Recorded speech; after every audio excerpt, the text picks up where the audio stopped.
আসসালামু আলাইকুম। আহ, যেসব কারণে হঠাৎ বন্ধ হয়ে যেতে পারে আপনার ফেসবুক আইডি বা পেজ, এটা আপনি কখনো কল্পনাই করতে পারেন নাই। এমনই কিন্তু ঘটনা ঘটতেছে অহরহ আমাদের বাংলাদেশে। তো আজকে আমি এই বিষয় নিয়ে বিস্তারিত আলোচনা করব, কেন ফেসবুক আইডি বা পেজগুলো হঠাৎ করে ডিজেবল হয়ে যাচ্ছে এবং এর থেকে আমরা কিভাবে বেরিয়ে আসতে পারি, আমাদের ফেসবুক আইডি বা পেজটিকে কীভাবে সুরক্ষিত রাখতে পারি। আজকে এই বিষয় নিয়ে আমি বিস্তারিত আলোচনা করব, তাই ভিডিওটি আপনারা শুরু থেকে শেষ পর্যন্ত দেখবেন। আর বন্ধুরা, আপনাদের কাছে রিকোয়েস্ট থাকবে আপনারা সবাই ভিডিওটি বেশি বেশি করে শেয়ার করবেন আর সবাইকে জানার আগ্রহী করবেন, কারণ শেয়ার করলে অনেকে হয়তো তার ফেসবুক আইডি বা পেজটিকে রক্ষা করতে পারবেন। তো চলুন আমরা একটু বিস্তারিত জেনে নিই। খবরে বলা হচ্ছে যে বাংলাদেশে ফেসবুক ব্যবহার করে প্রসারিত হয়েছে অনলাইন ব্যবসা। বিভিন্ন ব্যক্তি ও প্রতিষ্ঠান নানা কন্টেন্ট বানিয়ে অর্থ উপার্জন করছে, কিন্তু সম্প্রতি কেউ অভিযোগ করছেন হঠাৎ করে তাদের ফেসবুক পেজ বা আইডি বন্ধ হয়ে যাচ্ছে, কিন্তু এর কারণ তাদের কাছে অজানা। তারা বুঝতে পারতেছে না যে তাদের আইডি বা পেজটি কেন ডিজেবল হয়ে গেল। তো গত ৩ বছর ধরে রাজধানী ঢাকার ফাবিহা হাসান মনীষা নামে একজন তরুণী ফুট আপ্পি নামক এক ফেসবুক পেজ চালু করেন। তিনি তার ফেসবুক পেজে বিভিন্ন ধরনের কন্টেন্ট তৈরি করে সেগুলো আপলোড করে তার ফেসবুকে। এর মাধ্যমে সামাজিক যোগাযোগ মাধ্যমে তিনি বেশ জনপ্রিয়তাও অর্জন করেন। ৩ বছরের মধ্যে তার পেজে ফলোয়ার দাঁড়ায় 1.5 মিলিয়ন, অর্থাৎ প্রায় 15 লক্ষ তার ফলোয়ার হয়ে যায়।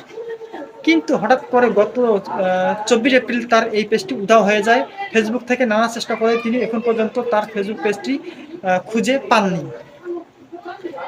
একই নামে গত বৃহস্পতিবার তিনি একটি ফেসবুক পেজ চালু করে মিস মনীষা লাইভে এসে জানান, ফেসবুকে কিছু ব্যক্তি তাদের পেজে ফেক কপিরাইট স্ট্রাইক দিয়েছেন, যে কারণে কর্তৃপক্ষ ফেসবুক তাদের পেজটা ডিজেবল করে দিয়েছে। সম্প্রতি সময়ে বাংলাদেশে এমন অনেক ব্যক্তি অ্যাকাউন্ট ও পেজ ডিজেবল হয়ে গেছে, যারা শত চেষ্টা করে তাদের অ্যাকাউন্ট ফেরত আনতে পারছেন না। বাংলাদেশ প্রকৌশল বিশ্ববিদ্যালয় বা বুয়েট এর কম্পিউটার সায়েন্স বিভাগের শিক্ষক ও আইটি বিশেষজ্ঞ অধ্যাপক আশিকুর রহমান বলেন, ফেসবুক একটি ফ্রি জিনিস। এটা যদি একটা পেইড অ্যাপস হতো তাহলে হয়তো কর্তৃপক্ষ চেক অ্যান্ড ব্যালেন্স করে ব্লক করার আগে নোটিফাই করত। এ কারণেই কোনো আইডি বা পেজ ব্লক হওয়ার পর ইমিডিয়েট সুরক্ষা পাওয়া যাচ্ছে না। চলতি মাসে ট্রান্সজেন্ডার নিয়ে একটি নাটক অভিনয় করেছিলেন জনপ্রিয় নাট্য অভিনেতা ফারহান আহমেদ ও জোবান ও সামিরা খান মাহি। সামাজিক যোগাযোগ মাধ্যমে সেই নাটকটি নিয়ে তুমুল বিতর্ক তৈরি হয়। এরপরেই এই দুই অভিনেতা অভিনেত্রীর ভেরিফাইড অ্যাকাউন্ট হঠাৎ ডিজেবল হয়ে যায়। যদি পরে তারা আবার ফেরত পান তাদের নিজ নামের ফেসবুক পেজ দুটি। সোশ্যাল মিডিয়ায় বিশেষজ্ঞরা বলছেন, গত কয়েক বছরে ফেসবুক সাপোর্ট সিস্টেমে মানুষের পরিবর্তে রোবটের ব্যবহার কারণে তাদের সাপোর্ট সিস্টেম বেশ ব্যবহৃত হচ্ছে, যে কারণে কোনো ধরনের বাছাই ছাড়াই হঠাৎ করে ফেসবুক অ্যাকাউন্ট বা পেজ ডিজেবল হয়ে যাচ্ছে।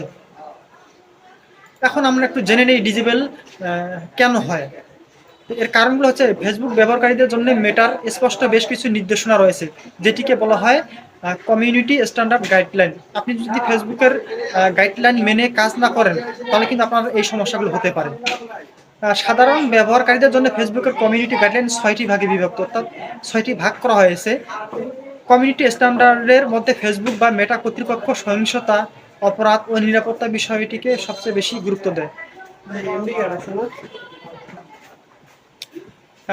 গাইডলাইনে বলা হয়েছে ফেসবুকে কোনো প্রকার টেরোরিজম বা জঙ্গিবাদ সংশ্লিষ্ট কার্যক্রম চালানো যাবে না, অর্থাৎ আন্তর্জাতিক সন্ত্রাসী হিসেবে চিহ্নিত কোনো ব্যক্তি বা সংগঠন সম্পর্কে কোনো পোস্ট করলে বা ছবি আপলোড করলে তা কমিউনিটি স্ট্যান্ডার্ড ভায়োলেশন হিসেবে ধরা হবে এবং রিপোর্ট করা মাত্রই আপলোড বা কন্টেন্ট সহ পুরো পেজ বা গ্রুপ রিমুভ হয়ে যাবে। অর্থাৎ আন্তর্জাতিকভাবে যারা জঙ্গি সংগঠন আছেন বা সন্ত্রাসী আছেন, তাদের কর্মকাণ্ড বা তাদের ছবি যদি আপনি আপনার ফেসবুক আইডি বা পেজে আপলোড করেন, তাহলে আপনার ফেসবুক আইডি বা পেজটি ফেসবুক কর্তৃপক্ষ ডিজেবল করে দেবে।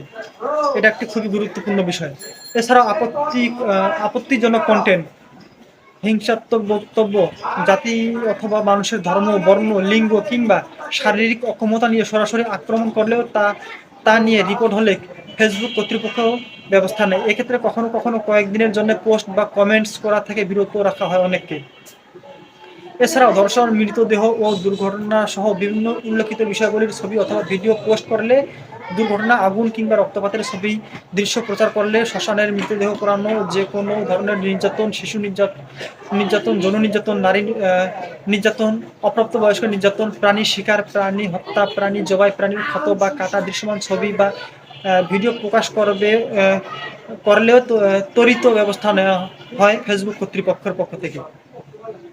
অর্থাৎ আপনি গরু, ছাগল, হাঁস, মুরগি জবাই করতেছেন, বা হিন্দু ব্যক্তি যারা আছে, যারা শ্মশানে মানুষ পুড়ে, এই সমস্ত ভিডিও যদি আপনার ফেসবুক আইডি বা পেজে ভিডিও বা ছবি যদি পোস্ট করেন, তাহলে কিন্তু আপনার আইডি বা পেজটি ডিজেবল করে দিতে পারে ফেসবুক কর্তৃপক্ষ।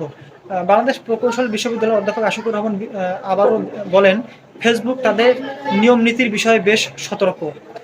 এসব নীতিমালা ফলো করা না হলে কিংবা এসব বিষয়ে রিপোর্ট হলে ফেসবুক কর্তৃপক্ষ ব্যক্তিগত আইডি, পেজ বা গ্রুপ ডিসেবল করে দেয়। অবশ্যই আমাদের এগুলো মাথায় রাখা উচিত। এখন প্রশ্ন হলো, যদি আপনার ফেসবুক আইডি বা পেজ ডিসেবল হয়ে যায়, তাহলে আপনি কি করবেন? এই বিষয়টা নিয়ে এখন আমরা আলোচনা করব। তার আগে আপনাদের কাছে রিকোয়েস্ট থাকবে, ভিডিওটি আপনারা বেশি বেশি করে শেয়ার করবেন, ভিডিওটিতে লাইক দিবেন এবং কমেন্টস করে অবশ্যই জানাবেন। তো ডিজেবল হলে আপনারা কি করবেন একটু জেনে নিন। সোশ্যাল মিডিয়া বিশেষজ্ঞরা বলছেন, ফেসবুকে ভিডিও কন্টেন্ট ক্ষেত্রে রাইটস ম্যানেজার নামে একটি টুলস রয়েছে। অর্থাৎ যারা ফেসবুক আইডি বা পেজ ব্যবহার করেন, তো ফেসবুক মেটার পক্ষ থেকে একটি রাইটস ম্যানেজার আছে, টুলস। সে টুলসের নিয়ে বিষয় নিয়ে একটু কথা বলবো। যখন কোনো কন্টেন্ট ক্রিয়েটর নিজ একটি কন্টেন্ট তৈরি করে তার পেজে আপলোড করেন, তখন সেই ভিডিওটি অন্য কেউ চাইলে ডাউনলোড করে রাখতে পারে। অর্থাৎ আপনি আপনার ফেসবুক আইডি বা পেজে একটি ভিডিও আপলোড করেছেন, সেটা অন্য কোনো ব্যক্তি সে ডাউনলোড করে নিতে পারে। শুরুর দিকে অনেক কন্টেন্ট ক্রিয়েটর রাইটস ম্যানেজার ব্যবহারের অনুমতি পান না, ফলে তারা কন্টেন্ট তৈরি করলে সেখানে তাদের মালিকানা সত্ত্ব বা কপিরাইট পুরোপুরিভাবে নিশ্চিত হয় না। ফলে নতুন ক্রিয়েটরদের অনেক ভিডিও ডাউনলোড করে অন্য পুরাতন ক্রিয়েটর তাদের রাইটস ম্যানেজারে সেগুলো আপলোড করেন। অর্থাৎ আপনি একজন নতুন কন্টেন্ট ক্রিয়েটর, ফেসবুকে ভিডিও আপলোড করেছেন, কিন্তু আপনার কপিরাইট ধরার মতো কোনো রাইট ম্যানেজার আপনি এখনো পান নাই ফেসবুক বা মেটা কোম্পানির কাছ থেকে। তো যারা পুরাতন কন্টেন্ট ক্রিয়েটর আছেন, তারা কিন্তু রাইট ম্যানেজার পেয়ে গেছেন। তারা কি কাজ করে, আপনার যে ভিডিও আছে সেটা ডাউনলোড করে তাদের রাইট ম্যানেজারের মাধ্যমে ফেসবুকে আপলোড করে। তা আপলোড করার পরে কি হয়, তারা আপনাকে ফেক, আপনি যে মেন মালিক ভিডিওটার, উল্টো আপনাকেই কিন্তু তারা ফেক কপিরাইট স্ট্রাইক দিয়ে দেয়। কারণ সে বুঝাইতে চায় যে সে আপনার ভিডিওটার মালিক সে, কারণ তার যে রাইট ম্যানেজার আছে, রাইট ম্যানেজারের মাধ্যমে সে আপনার ভিডিওটার মালিকানা হয়ে গেছে। সে কারণে আপনাকে সে ফেক কপিরাইট স্ট্রাইক দিয়ে দেয়। সেক্ষেত্রে কিন্তু ফেসবুক আইডি বা পেজ ডিজেবল হয়ে যায়। এটি সম্পূর্ণ বেআইনি হলে আসলে যিনি ওই কন্টেন্টটি তৈরি করেছেন তার পক্ষে মালিকানা প্রমাণ করা কঠিন হয়ে যায়। বিশেষজ্ঞরা বলছেন, ফেসবুকের দুর্বলতার কারণে রাইট ম্যানেজার ব্যবহার করে একজনের ভিডিও স্বীকৃতি আরেকজন নিয়ে নিচ্ছে। কিন্তু আর্টিফিশিয়াল ইন্টেলিজেন্স ব্যবস্থাপনার কারণে ফেসবুক উল্টো মূল ক্রিয়েটর পেজ ডিজেবল করে দিচ্ছে। এক্ষেত্রে মুক্তি, ডিজেবল অ্যাকাউন্ট বা পেজ ফিরে পেতে কতদিন সময় লাগতে পারে বা প্রক্রিয়া কী, এটি কিন্তু খুব একটু গুরুত্বপূর্ণ বিষয়।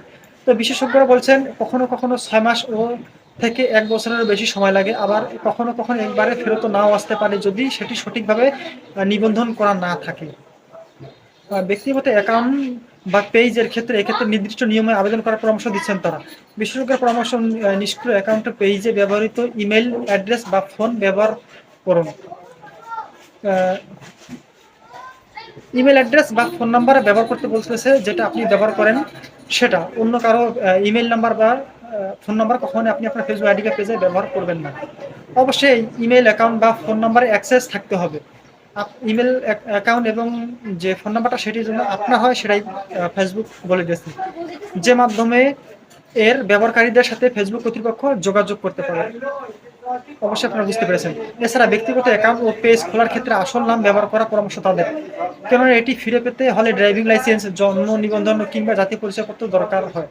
এটি কিন্তু বুঝতে পেরেছেন আসলেই, যে আপনি যখন একটি ফেসবুক আইডি বা পেজ খুলবেন, অবশ্যই আপনার ড্রাইভিং লাইসেন্স কিংবা আপনার জন্ম নিবন্ধন বা আপনার জাতীয় পরিচয়পত্রের যে নাম্বার আছে বা যে নামগুলো যেখানে দিয়েছেন, সেই নামগুলো হুবহু কিন্তু আপনি আপনার ফেসবুক আইডি বা পেজে ব্যবহার করবেন।